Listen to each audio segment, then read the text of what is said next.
Hello, friends, and welcome back to Low Tide City. I am Popgun, joined by the Falco Flyer, and we are going to give you guys a set on stream. We hope, we think.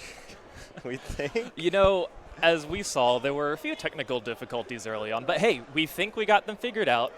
We're ready to go. Our players are ready to go. So we think, yeah. It did. I mean, okay, so I was like kind of like running around. I wasn't like the one fixing things, because if you know me, I don't know anything about technical stuff at all. So like, it was just one station. We changed, or I should say, K-Bot changed out like everything, literally everything, like 3 separate times. We finally just hardwired that station into the actual stream adapter. The most basic thing you do, and it still didn't work. Finally, like, K-Bot got like his own personal LAN adapter, and that seems to be working. But so yeah, yes, you can DC at a LAN. It can happen. It's happened here. It's happened before. My gosh. Yeah, and the hard part is you just don't know what the issue is, because you have a lot. You have a lot of components. You have the dock. You have the Ethernet adapter. You have the Ethernet cable, HDMI cable. Like, you just don't know what the issue is going to be. So it's just hard. You got to be prepared. And thankfully, a lot of people here have volunteered to have their dock be one of the docks that can be played along with an Ethernet adapter and everything. Yeah. So we're always happy that the Splatoon community can do that, and that's how these events run. Yes, the Splatoon community. This is literally all of our stuff. Yeah. Just not like the actual like production stuff, like all the equipment you guys see on camera. That most of that is like I believe level 1 is the ones that's kind of providing that actual equipment. But I mean, like the docks, the LAN adapters, that's all us, baby. Yeah. It's just sometimes they work, and for some other reasons they don't. But it seems like people are joining the lobby. I see Magic and K-Bot on stream or on stage, and that's never a good sign. Hey, I want to give a shout out to the people who led into us, Red and Zach, I believe. I mean, just basically had to get up here and just kind of like stall and smile for like 40 straight minutes while we've tried to get everything fixed and ready to go here. But hey, whether we can get this player in the lobby or not doesn't matter, because we are excited to see this matchup at some point here. The Grillers taking on Crown 9. The Grillers played at Genesis 7. Devi being the captain of that team. Different roster than what they had at Genesis 7. Taku, formerly of Splatforce, formerly of Symphony, now found a new home with the Grillers. Sam has been on that team as long as I can remember. Jamie, a new-ish player that they have on there as well, going up against Crown 9. A couple players from Operation Paradox, recently disbanded. Umbre and I believe that is on... It's Nashi, I believe, that's on the roster here, but I believe they go by Vice as well, an artist player. Yeah, and I mean, just kind of looking at some of these results, we have players who played in, Ludi with, Div.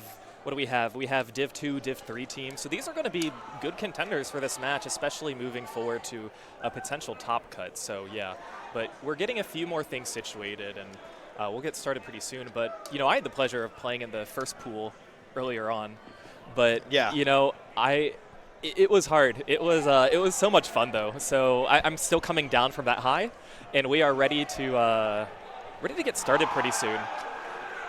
Yeah, it looks like the last player has joined the lobby, so we are hopefully now. If they can go all the way through, they'll be great. And if not, K-Bot's gonna end up with his head looking like mine by the end of the day here.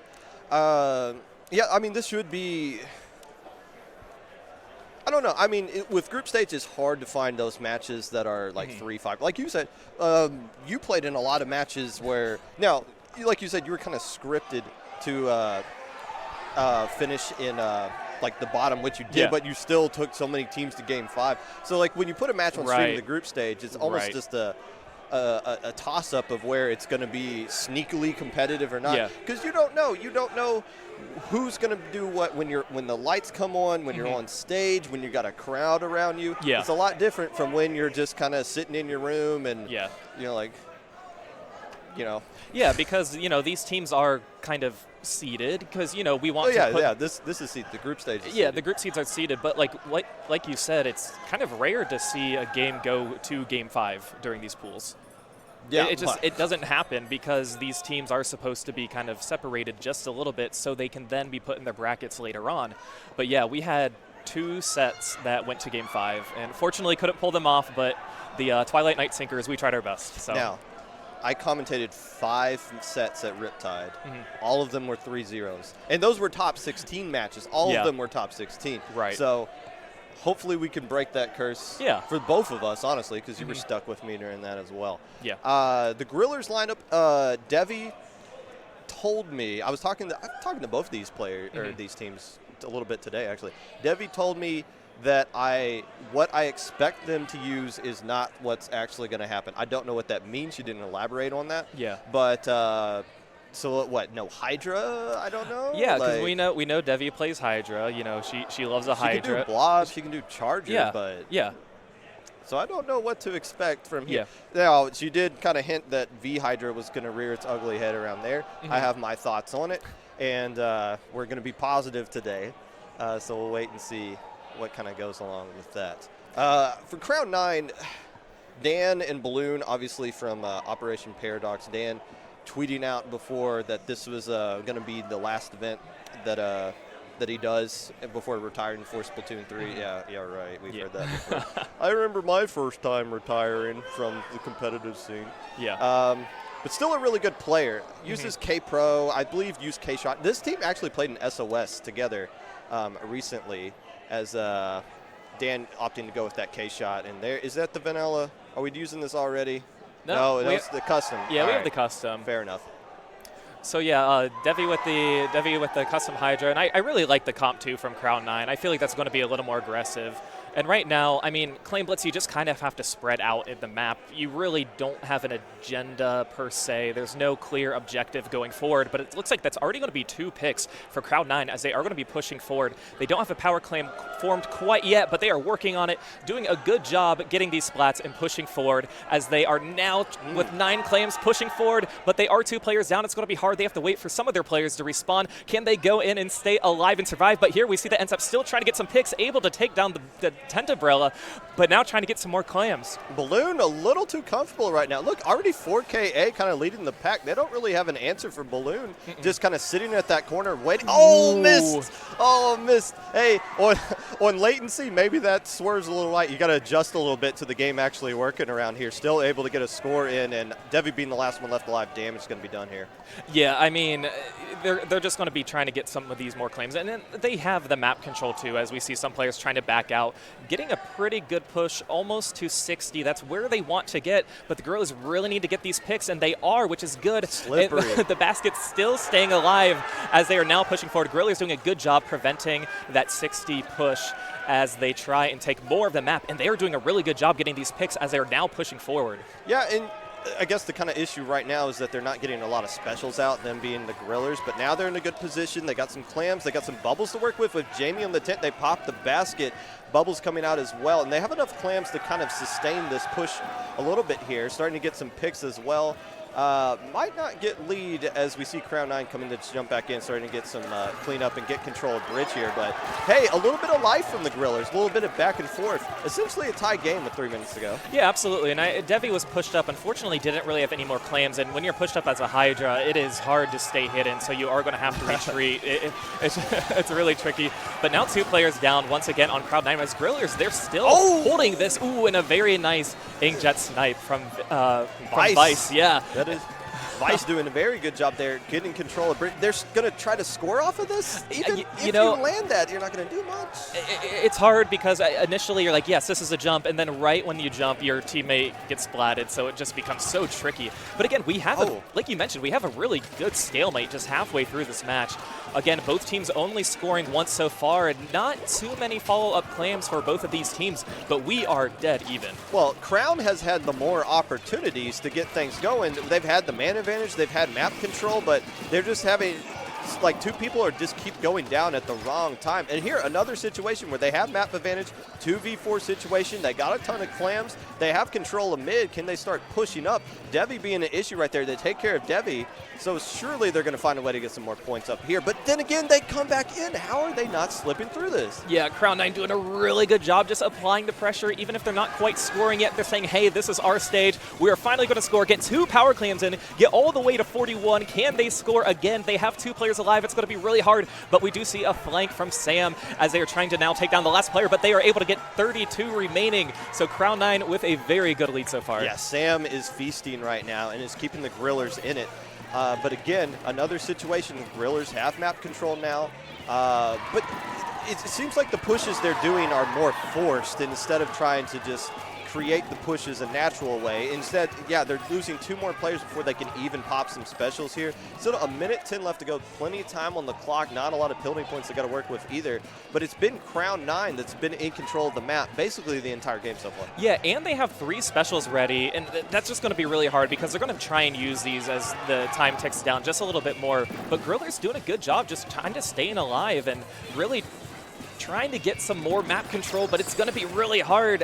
Sam's trying. Yeah, Sam's trying. Sam's actually trying, and you know, there are 2 players down right now, so it's going to be a little more tricky. As I mean, Crown9, they have that's 3 players down on the Guerrillas. Crown9 with a lot of map control, but no power claims being formed yet. They're just able to push up and try and lock out some of these players. So they might do this for just a little bit longer. Still no clam formed yet, but hey, they're doing what they need to do to win. Well, yeah, I mean, at this point, you can basically just kind of bleed out the clock. You see the Ooh. Luna Blaster starting to get a little comfortable in the Griller spawn right there. Now, finally, buying enough time for the basket to pop. And Umbre just feasting on some Grillers. That should do it with about 10 seconds left to go. Will be a KO, but still, the Grillers had their opportunities. And quite honestly, Crown9 didn't capitalize enough on the opportunities that they did have. This will go to overtime, though. Yeah. Big deficit to come back from. Oh, absolutely. I mean, you can pick up your pity claim, and you really have to move fast because the overtime clock You got to go down. Yeah, you got to go down. Exactly. Overtime clock started while the other basket was still open. Devin's going to try and throw it in. It's going to miss. That's going to be so close, but game 1 is going to go to Crown9. I think we're seeing – okay, so – you're going to see some nerves. And you can kind of tell in the gameplay of a couple of things. Again, Crown9, several opportunities. They have the man advantage, and it's just like, how do we get up there? How do we just slip past through that? You see the clam throw being missed a couple of times by both teams. Now, that map, you see that a lot as well, but still – it's a different animal when you're on stage. So just getting this game out of the way, both teams having their moments, that can allow them to kind of settle. Okay, we can breathe now. We can settle in and we can dig into this set because the Grillers can get back into this one. They showed it in that match. They were hanging with them the whole time. Oh, absolutely. I mean, and when you're down by, that kind of margin in Clam Blitz, sometimes when you have a power claim, you're just like, okay, I want to score. Let's focus on one thing first. Whether, it be the right thing or the wrong thing, but you want to score and then think, okay, now what do we do? And sometimes when you're so anxious, that's kind of what you do, and without really planning and trying to push up together as a team and taking on map control. Crown9, they did a really good job just staying alive by car, and anytime any of the Griller members could drop down, they just pick them off one by one.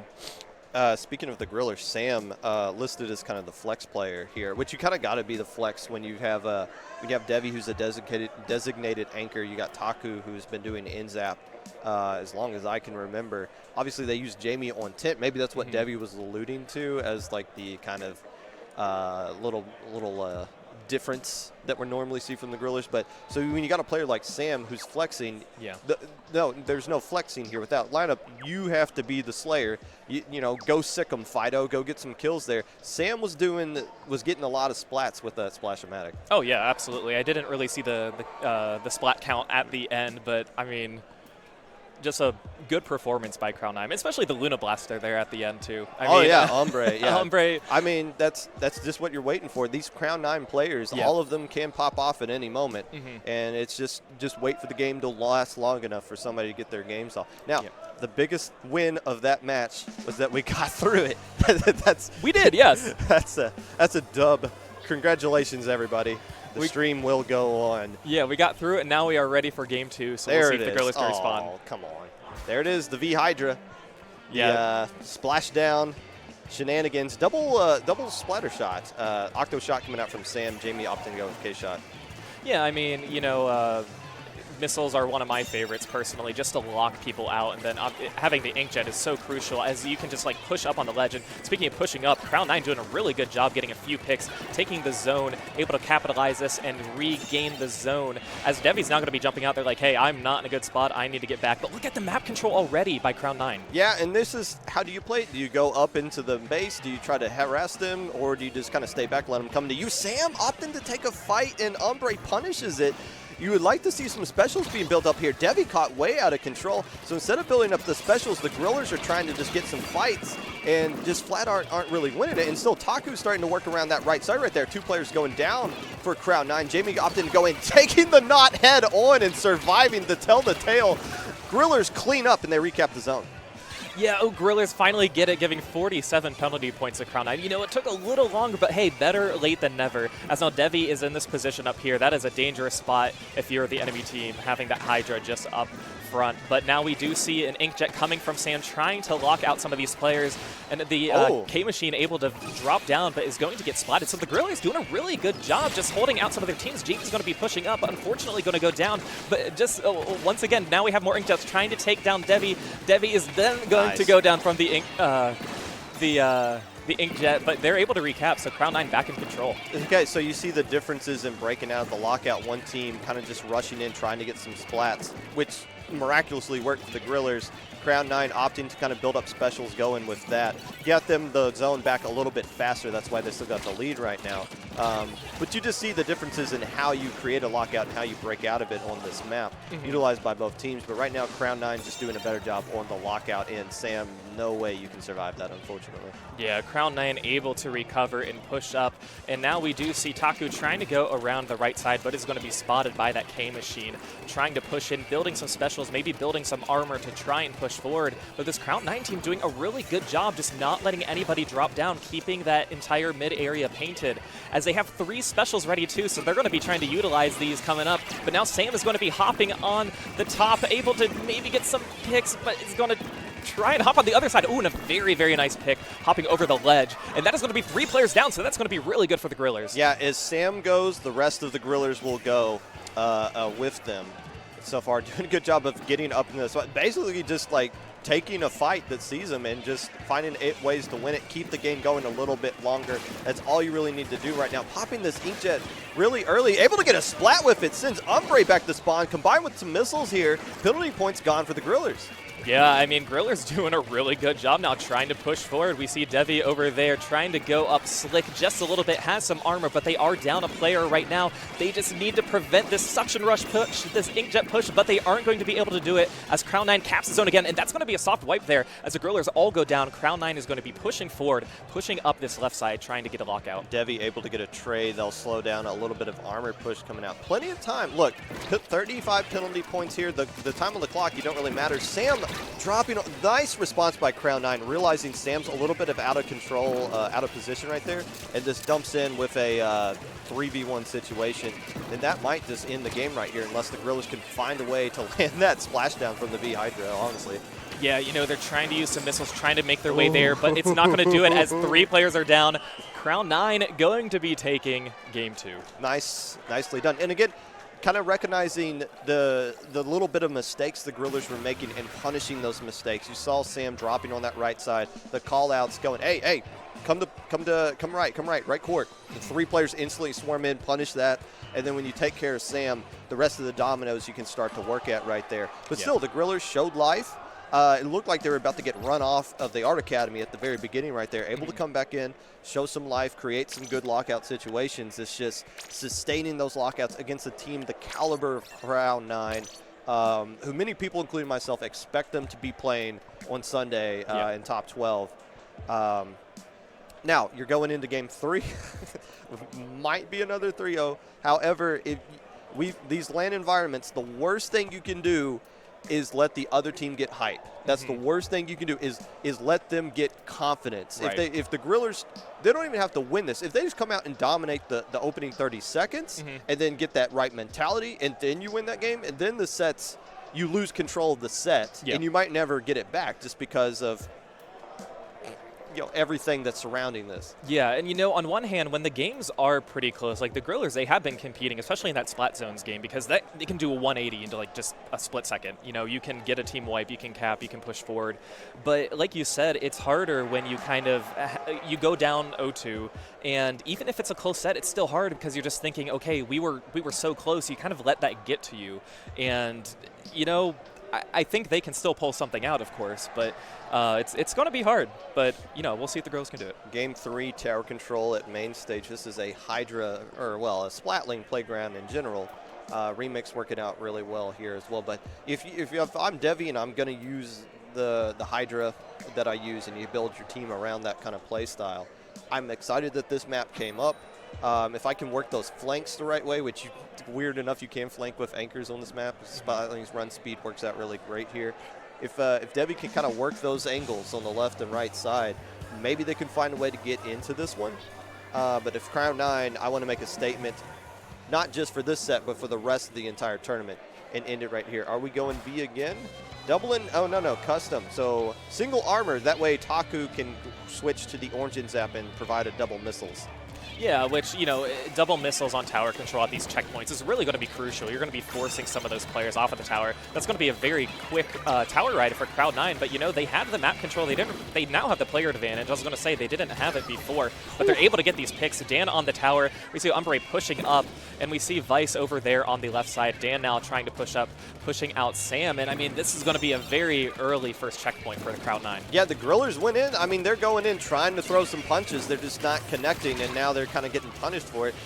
Giving up that first checkpoint, fair enough, but if you're Crown 9, you want to get this second one right here. They have a decent opportunity to do that. The rest of the Grillers forced to kind of back out away. Taku going in, and 3 more players going down. Jamie's not going to get there. And wait, yeah, might get there a little bit of time. The rest of Crown 9 not on the tower, ultimately getting punished.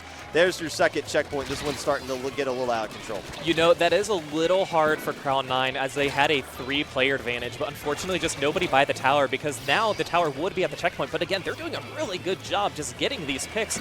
Again, backing off when they need to, approaching this 3rd checkpoint, and it's really hard for the Guerrillas to try and push forward as we have all these players just surrounding the tower. And now, especially when you have an Inkjet and you're pushing up towards their spawn, it is just so hard to recover from there. And that is going to be Game 3. Crown 9 taking it against the Grillers, winning the set 3-0. Umbre, whether it's the Luna Blaster or the Kensa machine, is how can I get into your base and just fight you as soon as you step out of that? Understanding the role and doing a good job. Crown 9 looking pretty solid top to bottom. The two, obviously we talked about the 2 Operation Paradox players, but Umbre doing a very good job of being very aggressive in those moments. Those Inkjets from Vice with that Nautilus, solid as well. Yeah. Crown 9, we're going to see them deep on Sunday. Yeah, I mean, just based on their performance, especially in Game 3, they really didn't do anything wrong during that game to try and push forward and get the win. So textbook. Yeah, textbook power play. It was really good. So congratulations, Crown 9, for winning their first set. But yeah.